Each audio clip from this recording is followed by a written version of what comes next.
PM Kisan Samriddhi Yojana ప్రపంచంలోనే అద్భుత పథకం.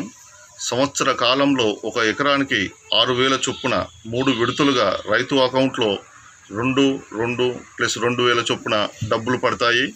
కానీ ఈ మధ్య దోపిడీదారులు ఎక్కువై కొంతమంది అగ్రికల్చర్ ఆఫీసర్లతో కుమ్మక్కై రైతుల సొమ్ము కాజేస్తున్నారు. దీనికి కొంతమంది బ్యాంకు సిబ్బంది కూడా సహాయం చేస్తున్నారు. కేంద్ర ప్రభుత్వం ఇచ్చే పథకాలు రైతులకు సామాన్యులకు అందకుండా ఈ దళారీ వ్యవస్థ దోపిడీ చేస్తుంది.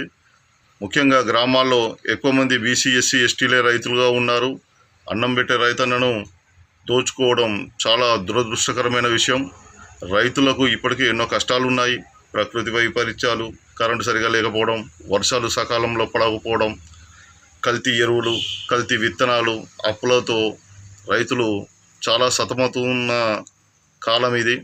రైతన్నను మనమే కాపాడుకోవాలి. నేను మన బీసీ బహుజన సంఘం అధ్యక్షుడిని ధర్మపురి రామారావు. అన్ని బీసీ, ఎస్సీ, ఎస్టీ కుల సంఘాలు, ప్రజా సంఘాలకు నేను కోరుకునేది ఏమిటంటే రైతులకు మనం అండగా నిలవాలి. ఈ దోపిడీదారులను అరికట్టాలి. ముఖ్యంగా రైతుల్ని పోలీస్ క్రైమ్ బ్రాంచ్ వారు కాపాడాలని కోరుకుంటున్నాను.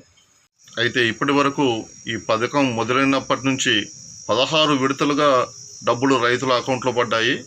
కానీ చాలామంది రైతులు 16 విడతలు తీసుకోలేకపోయారు. 90% రైతులు 7-8 విడతలు మాత్రమే తీసుకున్నారు. మిగిలిన సొమ్ము చాలా మటుకు దళాల పాలైంది. ఇది మనం గ్రహించాలి. 11 కోట్ల మంది రైతులు లాభపడే పీఎం కిసాన్ సమృద్ధి యోజన పథకం గురించి మన బీసీ బహుజన సంఘం ఉపాధ్యక్షులు చింతన రాజేశ్వర్ గారు వాళ్ళ అనుభవం చెప్తారు, విందాం. ఇప్పుడు పిఎం కిసాన్ పథకము చాలా అద్భుతమైన పథకము.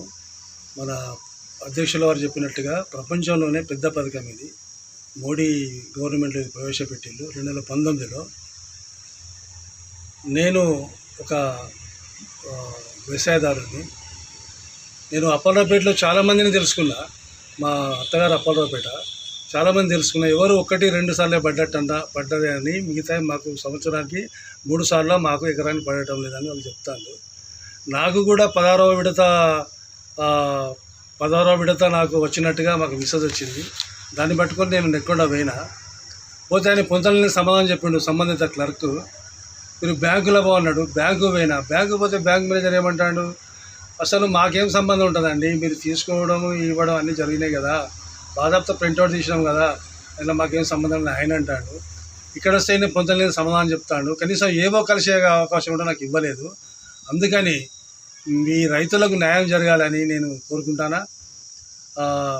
ఎంతో కష్టపడి రైతులు అహర్షాలు కష్టపడ్డా కూడా వాళ్ళ ఫలితం లేక ఆత్మహత్యలు చేసుకున్న సందర్భాలు కూడా మనం ఎన్నో చూస్తున్నాము. అందుకని దయచేసి సంబంధిత క్రైమ్ వాళ్ళు దీన్ని పట్టించుకొని దీన్ని సుమోటోగా తీసుకొని ఈ ఒక కేసుని ఛేదించాలి. బాధితులకు న్యాయం జరగాలని నేను ఒక బీసీ సంఘం ఉపాధ్యక్షునిగానే కోరుకుంటున్నాను. భారత్ మాతాకి జై.